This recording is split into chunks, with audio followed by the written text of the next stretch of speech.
దయచేసి మళ్ళీ చెప్తున్నాను, రోజు మీ దేవునితో ప్రార్థన చేసుకోండి, దేవుని వాక్యాన్ని చదవండి. మీకు ఎవరు ఏం చేసినా చేయకపోయి ఏమి భవిష్యత్తు గురించి భయపడొద్దండి. దేవుడు రాబో కాలము నిమిత్తము మీ కొరకు ఉద్దేశించిన సంగతులు మేలుకరమైనవే గాని హానికరమైనవి ఎవరైనా సరే, అది ఎంత చెడిపోయినోడైనా సరే, ఎలాంటి వ్యక్తి అయినా సరే, క్రైస్తవుడవని, అన్యుడవని, ఇంకొకడవని మనందరం దేవుని బిడ్డలు, ఆయన చేసుకున్నవాడు.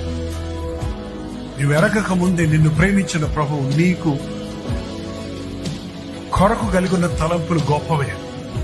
అందుకని ప్రతి దాన్ని భవిష్యత్తు గురించి భయపడొద్దు.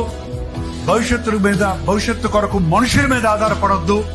నాకు డిగ్రీలుంటే బతికిపోతాను, నాకు డబ్బులుంటే బతికిపోతాను, నాకు ఇల్లు ఉంటే క్షేమంగా ఉంటాను, నాకు ఇతర దేశంకి వెళ్ళి సెటిల్ అయిపోతే నాకు ఇంకెవడు తొంట ఉండదు అనే ఆలోచనలతో మనుషులు నిండిపోతాడు. చూసారా, ఇవన్నీ నిజం కాదు. కావాలంటే వాళ్ళందరూ అడిగి చూడండి, అవన్నీ నిజం కాదు. నాకు క్రీస్తుంటే నేను బతికిపోతాను. Download ShareChat.